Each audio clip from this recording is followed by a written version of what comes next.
abbaa kan ilmaa kan hafuura qulqulluu waaqa tokko ameen. Yaa Waaqayyo Gooftaa, harjoomina keetiin yeroo kana guyyaa kana sagalee kee, sagalee jiruu, sagalee nagayaa, sagalee baraa akka ilma namaatiif lallabnu waan nu qarqaarteef, fuuldura kee waan nu dhaabdeef, maqaan kee ardiirraa hanga samiititti kan ulfaatee nuuf haa ta'uu.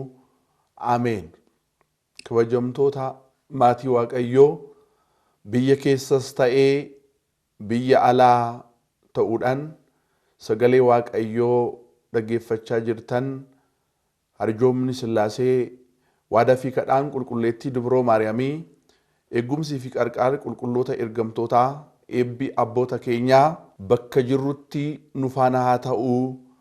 Ameen. Kana tuffatan hin tuffataman. Macaafa Saamu'eel 1:2 amma akka hayyama Waaqayyootitti sagalee kanaan mata duree karaan Waaqayyoon hunda keenya iyyuu nu barsiisa. Duraan dursee baga ayyaana taabota tsiyoonitiin isin ga'ee jechuudhaan amma sagalee kanaan Waaqayyoon keenya fedhii isaa yookaan immoo waan barbaadee waan nu barsiisuuf hundi keenya iyyuu sagalee Waaqayyoo lapheedhaan amantaa guutuudhaan akka dhaggeeffannu Waaqayyoon harjooma isaa nuuf haa baay'isu. Ameen. Mata dureen barumsa keenyaa kaayoon isaa Waaqayyoon kabajamoo ulfaataa yoo ta'u, namni immoo obsa isaarraa kan ka'e gaafa isaa irraanfannu tuffannu Waaqayyo yeroodhaaf akka nu deebinu nus obsuu illee, garuu Waaqayyoon akka boodarratti murteessuu hubachuudha. Egaa kaa maatii Waaqayyoo asuma kitaaba Saamu'eel irratti, seensa irratti gaafa ilaallu seenaa guddisee nama gaddisiisuu tokko agarra. Kunis Waaqayyoon ummata Israa'el duraan dursee lubootaan gaggeessaa, lubootaan bulchaa ture. Isaan keessaayis inni tokko luba Eelii jedhamuudha. Eeliin waggaa 40 ummata Israa'el seera abboota isaaniitiin, seera Waaqayyo Museedhaan kenneen isaan gaggeessaa, Waaqayyo tajaajilaa ture. Garuu erga inni dulloomee ijoolleen isaa, ijoolleen Eelii bakka bu'anii mana Waaqayyoo tajaajilan ture. Isaaniif Afniinii fi Finihaas jedhaman. Garuu ijoolleen isaa yeroo booda mana Waaqayyoo keessatti hojjaa Waaqayyoo hin jaalanne raawwatan, seera Waaqayyoo irraanfatanii, maqaa Waaqayyoo kabajamaa kan ta'e sanis irraanfatanii seera Waaqayyoo cabsan. Kunis tokkoffaan mana Waaqayyoo keessatti akka seera Museetti, mana Waaqayyoo keessatti akka seera Museetti ifaa dhaamsanii jedha. Seera Museetiin galgala sa'aatii 12tti ibsanii ganama immoo yoo bari'u sa'aatii 12tti akka dhaamsan seera hojjetame. Seera kana halkanii mana Waaqayyoo keessatti ifaa ibsuun qabeenya baraaxeessuudha jedhan. Maqaa Waaqayyoo irraa seera waaqayyo ajajeerra isaan qabeenya kabajan maqaa waaqayyoos inni irraanfatan. Inni lammaffaan immoo mana waaqayyoo keessatti aarsaa waaqayyoof dhiyeessan salphisan tuffatan. Akka seera Museetitti namoonni waa'ee cubbuu isaaniitiif gaafa aarsaa dhiyeeffatan foon qalameerraa isa duraa waaqayyo wanta hundumayyuu dura waan ta'eef isa duraa kabajaa isaatiif aarsaa dhiyeessan ture. Ijoolleen Eeliyaafii fi Finiyaas garuu odoo waaqayyoof hin dhiyeessini waaqayyo dura ofii isaaniitiif foon fudhachuu jalqabanii. Gorsallee hin didanii waaqa dura of dursanii. Inni sadaffaan immoo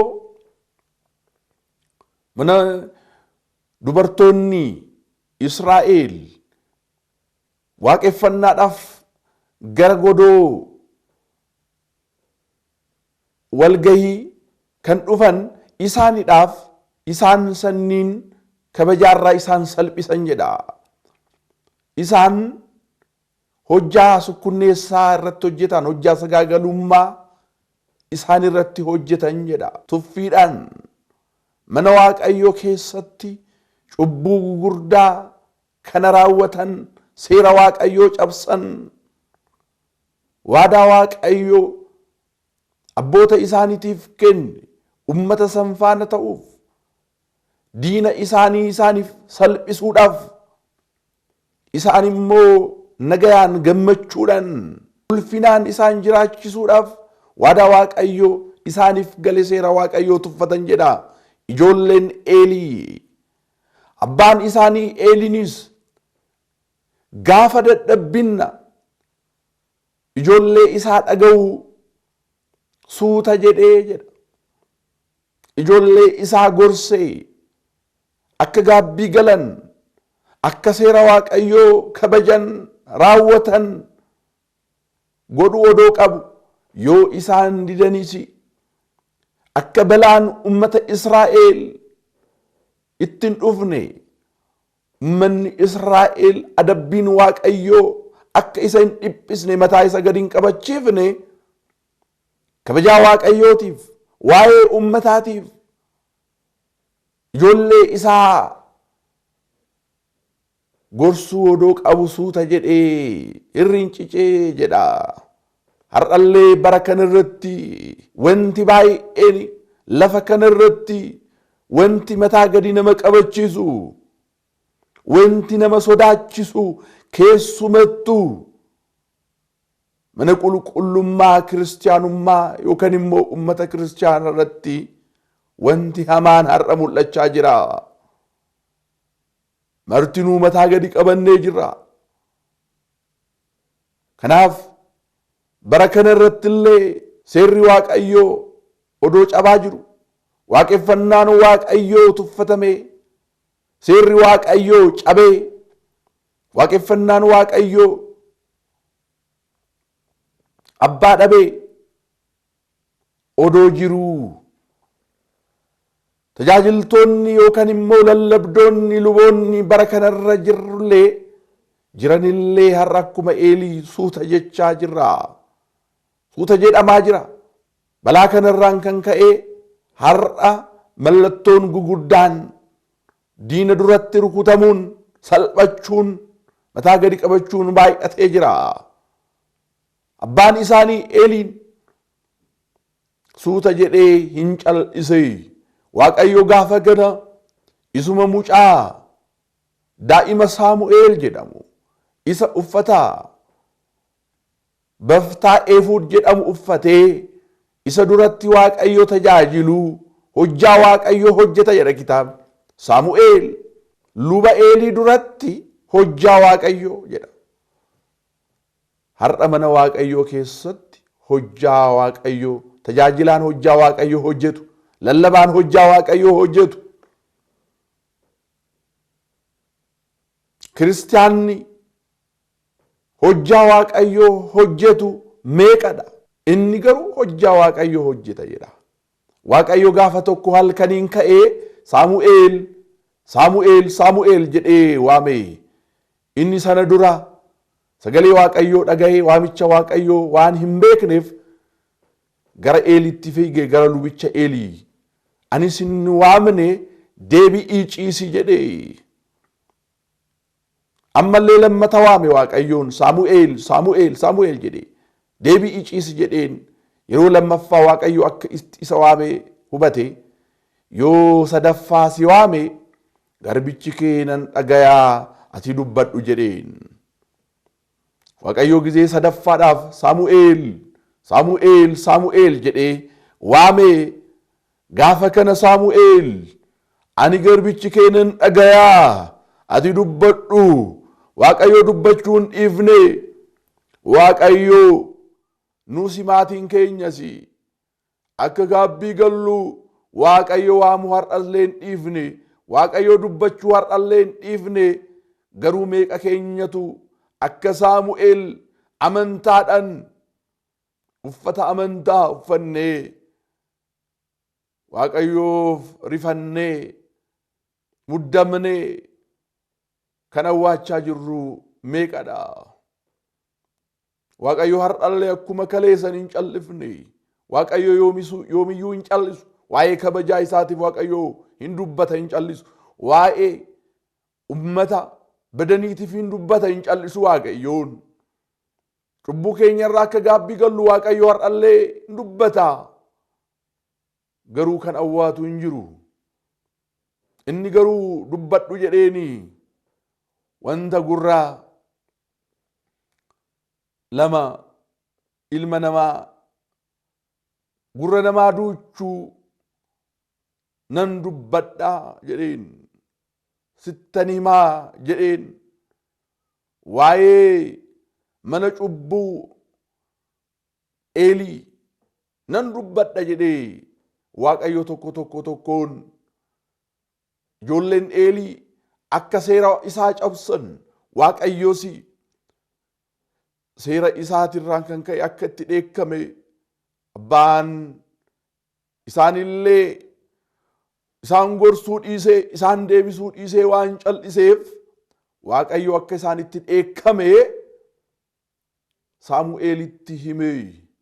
Har'ahoo waa'ee cubbuu keenyaa, waa'ee mataa gadi nu qabachiise, waa'ee lafa kanarratti salphanne, waa'ee du'a keenyaa, waa'ee badii keenyaa, iccitiin kun eenyutu dhagaye akka Saamu'eel? Namatu barbaachisa. Namni akka Saamu'eel uffata manaa, uffata waaqeffannaa uffate, baftaa eefudii uffate. Namni har'a akka Saamu'eel uffata amantaa uffate, uffata jaalalaa uffate, uffata inaaffaa waaqeffannaa waaqayyoo uffate, hojjaa waaqayyoo hojjetu har'a lafa kanaaf hin barbaachisaa. Kan waaqayyoon iccitii ummataa itti himu, kan waaqayyoon waa'ee adabbii itti himu har'a nu barbaachisa. Saamu'eel gaafa inni achi deebi'u Eeliin wanna waaqayyo sitti hime hunda isaatu nan dhoksin, yoo na dhoksite wanti kun sirratti haa ta'u jedhee akka isan dhoksine Saamu'eel gaafate. Saamu'eel illee tokkoon waa'ee badii isaa, waa'ee waaqayyoon isa irratti raawwatu itti hime. Inni waaqayyoodha, wanna barbaade haa raawwatu jedha Eeliin gaafa kanallee. Ka'ee dafee gaabbii galuudhaaf, waaqayyoo dhiifama gaafachuudhaaf hin kaane. Bara kana irratti illee odoo badiin guddaan raawwatamaa jiru, odoo ilmi namaa akkuma salphaatti du'aa jiru, odoo ilmi namaa fooniin gaabbii hin galiin ilmi namaa ajjeefamaa jiru, odoo ilmi namaa cubbuu baay'eedhaanii lubbuudhaan du'aa jiru, har'a namni akkuma Eelii tajaajiltoonni bara kanaallee lallabdoonni itti gaafatamni itti kenname bara kanaallee suuta jedhamaa jira. Hunduu cal'isaa jira. Eeliin inni waaqayyoodha waan barbaade haa godhu jedhee ammallee hin cal'ise. Ilaalaa maatii waaqa.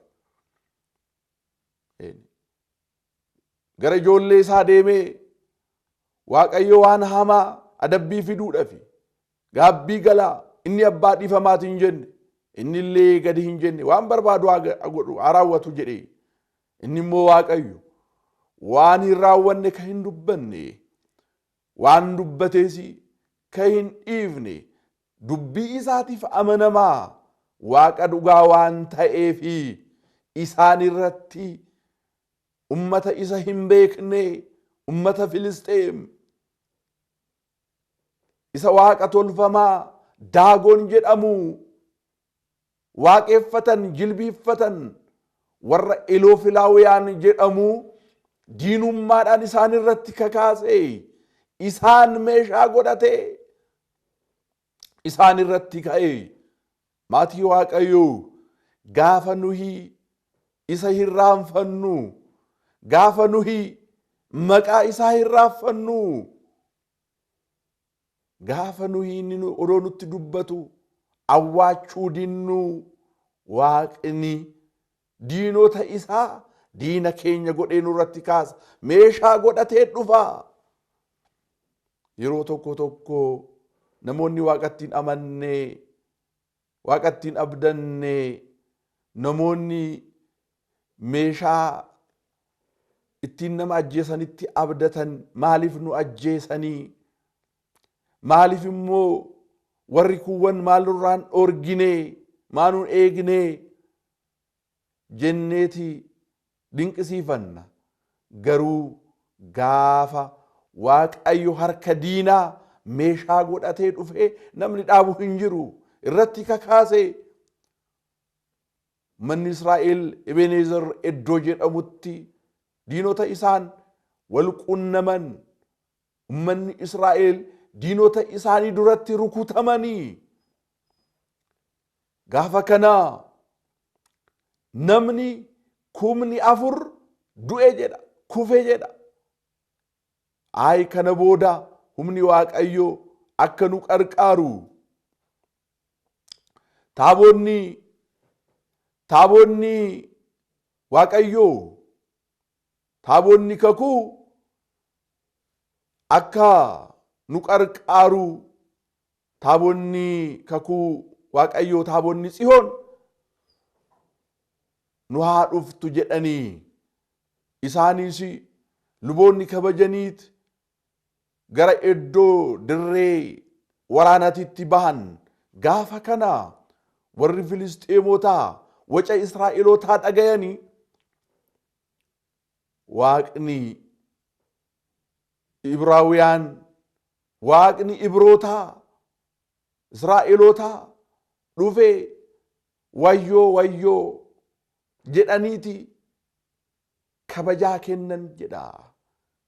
Kan isaan tajaajiltoonni iddoo waaqeffannaatti kabajaa dhabaniif duratti kabajaa dhaban amma immoo diinni kabajaa kennan humna ta'eef waaqayyo sababa mana isaa keessatti seerri isaa cabeef waan itti dheekkameef diina isaaniitiif immoo humna kenne isaan dhiise. Gaafa kana waaqni isaanii humna nuuf kenne jabaadhaa jedhanii waraana san keessatti ammallee irra deebiidhaan ummanni Israa'el 30 du'an. Walumaa galatti 34 waaqayyo dirree san irratti kufan. Ummanni Israa'el rukutaman diina isaanii jalaa hin dheessan salphatan. Ijoolleen Eelii isaan seera waaqayyoo tuffatan sunniinis achumatti ajjeefaman. Taabonni kakuu waaqayyoo hin booji'ame. Namni tokko waraana keessaa bahee gara Eelii dhaqee maal inni jedhee hirrifatee hin birbirnyaa'e jedha. Eeliin waa'ee taabootaatiif natti mi jedheen eeni waraana kana keessatti ummanni Israa'el rukutamanii namni 34,000 du'e. Ijoolleen kee Afniinis Finiyaas ajjeefamanii taabonni kakuu Waaqayyootis booji'amee. Gaafa kana dhagayu ijoolleen kiyya dadhabbii isaaniitiin haa du'anii. Ani garuu taabonni Tsiyoon taabonni kakuu Waaqayyoo kalee kan ittiin kabajaa argadhe, kalee kan ittiin biddeena nyaadhe, kalee kan kabajaan Waaqayyoo irratti mul'ate taabonni kakuu booji'amee jiruun anaaf maal naa godha jedhee teessoo irra taa'erraa garagaree mormi isaa cabee micciirramee du'e jedha. Akkas jedha kitaaba irratti. Mana Eelii qurbaana fi aarsaadhaan illee cubbuun isaa akka hin haqamne akka hin qulqulloofne kakadheen jira jedha. Laalaa maatii Waaqayyoo. Waaqayyoon ilma namaatiif kallattii lamaan cubbuu irraa qulqulleessa. Tokkoffaa gaafa gaabbii galan. Gaafa gaabbii gallu cubbuu keenya irraa Waaqayyoon qulqulleessa. Lammaffaan hiree gaabbii dhabnee yoo hireen gaabbii nu jala darbe aarsaa fi qurbaanaan kanaan qulqullaa'e Waaqayyo hamma baraa baraatitti itti kakatee jechuudha. Kanaaf sana booda kan biraa immoo gara haadha manaa Finiyaas dhaqanii wayita kana dhageechuu haati manaa Finiyaas ulfa turtee dhaluuf geechee turtee dubbiin kun gara gurra ishii keessa gaafa seenu odoo guyyaan dhaluu ishii hin gahin isheen dhalte jedha. Warri deessisanillee ishiin waan du'aaf geecheef ishiin akka tasgabbooftu ilma dhiiraa dhaltee hin gaddini jedhaniini. Isheen immoo kabajaani Israa'el irraa sokke yoo jettu maqaa mucichaa Ekaabood jetteen jedha. Ekaabood jechuun kabajaani Israa'el irraa gadhiisee Israa'el irraa sokkee jechuudha kana jettee maqaa mucaa moggaafte. Taabonni Tsiyoon gara warra diinotaa warra Iloofilaawiyaan dhaqee taabonni Tsiyoon isaan iddoo sanitti taabota Tsiyoon kabajaa Waaqayyoo daagoon wajjin mana tokko keessa daagoon gubbaarra jalaan godhan yoo bari'u daagoon kabajaa Waaqayyoo kan ta'e taabota kakuu Waaqayyoo duratti kufee argame jedha. Jilbiiffatee kufee argame ammallee isaan gubbaadhaan godhanii fuuldura godhan gaafa lammaffaa yoo dhaqanii ilaalan harka isaa irraa caccabsitee taabonni kakuu Waaqayyoo gubbaarra daagoon immoo jalaan caccabee salphatee argan hirrifatan.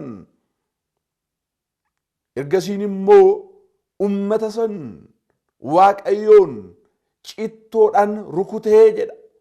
Madaadhaan isaan rukutee isaan salphisee isaan dhiphisee kanaadhaaf isaanillee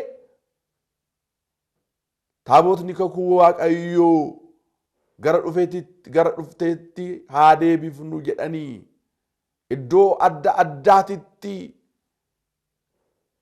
taabonni Waaqayyoo raajii guguddaa raawwatte naannoo diinas dhiphiftee isaanis sa'oota jabbiloota isaaniitiin addaan baasanii aarsaa warqee kenna guguddaa wajjin gara dhufteetti gara biyya isheetitti akka deebitu godhan jedha. Kanaaf Waaqayyoon nuyi hiree nuuf kenne, kabajaa nuuf kenne, maqaa isaa nu badhaase, kiristaana akka taanu nuuf godhe, mana isaatitti walitti nu qabee, biddeena wangeelaa sagalee faarfannaa odoo nu dhageechisu yoo kabajaa isaa hin raaffanne nullee Waaqayyoon diina harka godhatee meeshaa godhatee nu salphisa. Har'a kanatu mul'achaa jira lafa kana irratti. Namni hubatee ka'ee gaabbii galu Waaqayyoon adabbii isaa gara dhiifamaatitti, lola isaa gara obsaatitti akka deebisu namni gaabbii galu hin jiru. Kanatu mul'ata. Har'allee kabajaan Waaqayyoo kan mana kiristaanummaadhaaf kenname waan sokke fakkaata. Lubootarraa lubummaan baraa baraan waadaa ta'ullee kabajaan waan sokke fakkaata. Kiristaanotarraa kabajaan waan sokke fakkaata. Maaliidhaaf har'a lafa kanarratti nuyi kan Waaqayyoo waaqeffannu salphannee jirra. Maaliidhaaf akkuma Afniinii fi Finihaas ibsaa mana Waaqayyoo keessaa dhaamsaan ibsaa jiruu keenyaa kan ta'e Waaqayyoo jiruu keenya keessatti hirraaffannee jirra. Waaqayyoo ibsaa jiruu keenyati. Waaqayyoo ibsaa gaa'ila keenyati. Waaqayyoo ibsaa waajjira keessatti hojjennuuti. Namni Waaqayyoo hirraaffatu, namni Waaqayyoo tuffatu jiruu isaa keessatti hin tuffatama. Akkuma mata duree keenya irratti kan na tuffatan nan tuffadhaa, kan na kabajan nan kabajaa, kan na tuffatan garuu nan tuffadhaa erga jedheen booda wanti kun hin ta'u jedha. Hayyama kiyya malee hayyamni keessan hin ta'u. Hayyamni foorii hin ta'u. Hayyamni seexaanaa hin ta'u. Hayyamni addunyaa kanaa hin ta'u. Hayyamni namoota lafa kanarratti qabeenya qabanii hin ta'u. Kan ta'u akka nagaadhaan jiraattan, akka fayyaadhaan jiraattan kan ta'u hayyama kiyyaa wanni kun hin ta'u akkuma jedhee. Kanaaf har'allee waan Waaqayyoo jiruu keenya keessatti, waan Waaqayyoo daandii keenya keessatti waaqeffannaa isaa irraanfanneef jiruu keenya keessatti dukkana ta'ee jira. Jiruu keenya keessatti gammachuu odoo hin ta'in gadda ta'ee jira. Jiruu keenya keessatti nagayaaf tasgabbii odoo hin ta'in waraana ta'ee jira. Jiruun keenya waraana ta'ee jira. Jiruu keenya tokkummaa odoo hin ta'in addaan baba wal qoqqooduu ta'ee jira. Sababa cubbuu keenyatiin. Isa qofaa miti. Cubbuu keenyarraa waan deebi'uu dinneef salphatee jira. Kuni kan mul'isu uumaa keenya kaayoodhaan nu uume isa waan tuffanneefi. Kanaaf bara keessatti namoonni beekaniis ta'ee odoo hin beekin, amananiis ta'ee odoo hin amaniin wanti raawwatan, namoonni wanta facaafatan hammachaa darban. Har'allee dhaloonni kun waaqeffannaa Waaqayyoo dhiisuudhaan, tuffachuudhaan jiruu gadhee, jiruma ijaan argamu kana kabajuudhaan dhaloonni kun salphatee jira, tuffatamee jira, kabajaa dhabee jira. Kabajaan Waaqayyoo, ulfinni Waaqayyoo, namoominni waan nurraa sokkeef eenyummaa isa afaaniin uumame ani ebeluudha, ani amaaraadha, ani oromoodha, ani tigreedha, ani guraageedha jennee kan waaqayyoo hin beekneen salphannee jirra. Maaliidhaaf? Waaqa waan tuffanneef tuffatamnee jirra. Kanaaf maatii waaqayyoo, waaqayyoon maal jedhe? Kan na tuffatan hin tuffatamanii jedhe. Amma waaqayyoon gara keenyatti akka deebi'u, taabonni kakuu waaqayyoo kalee booji'amee akka hin hafne kabajaadhaan aarsaa wajjin naannoo diinaa barbadeessee dhiphachiisee adabee akka deebi'e har'allee waaqayyo tokkoon keenya maatii keenya qabannee gaabbii yoo gallee cubbuu keenyatti badii keenyatti yoo saalfannee waaqa kabajuu yoo jalqabne waaqayyoon illee nu kabajuu jalqabaa.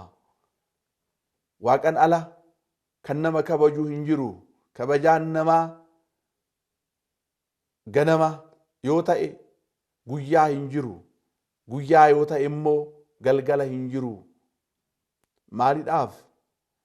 Namni kabajaa namaaf kennu hin qabu. Waaqayyo immoo yoo nama kabaje baraa baraaf nama kabaja.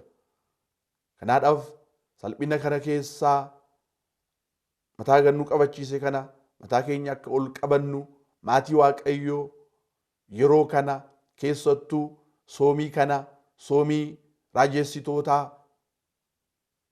kanaan wal qabatee marti keenyayyuu gaabbii galuudhaan soomii kana gaabbii galuudhaan soomii kana gara waaqayyootitti deebi'uudhaan soomii kana boo'ichaan soomii kana waaqayyoo duratti mataa gadi qabachuudhaan miidhaa keenyarraa deebi'uudhaan gaabbii galuudhaan soomii kana qulqulleessuudhaan akkasumaan sababa guurree kuni soomiin kan lubootati kan ebelootati ana hin fakkaatu jechuu odoo hin ta'in waaqni tuffannee nu tuffate waaqni dhiisnee nu dhiise akka nu kabaju akka immoo ol nu kaasu marti keenyayyuu gara waaqayyootti akka deebinu waaqayyo har'allee harka isaa bal'iseeti nu waama, nu eegaa.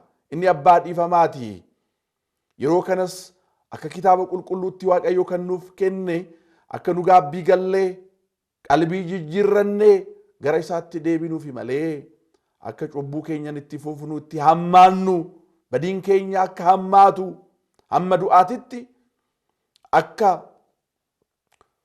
lubbuu keenya jabeeffannuufi miti. Nuyi gaafa keessattuu ayyaana taabota kakuu tsiyoon gaafa kabajnu sirriitti barachuudha.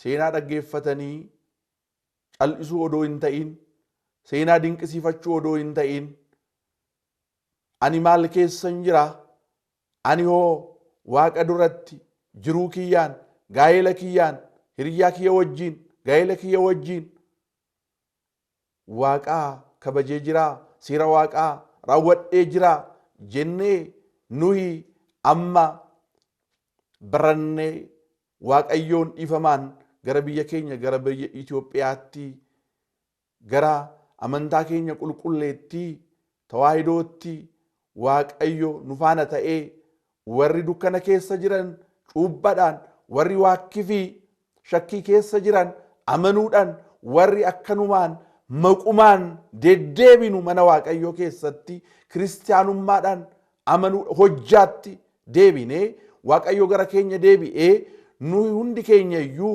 dhaaltuu mootummaa waaqayyootiif qophoofne gaafa waaqayyo dhufu akka hin saalfanne mirgaan malee bitaadhaan akka hin dhaabbanne kan faarfatan wajjin malee kan booyan wajjin akka hin taane har'allee waaqayyo hunda keenya oggaa daa'ima oggaa torbaarraa jalqabee gaabbii galuudhaan gara waaqayyootti akka deebinu waaqayyoon keenya nu hunda keenya iyyuu nu waama.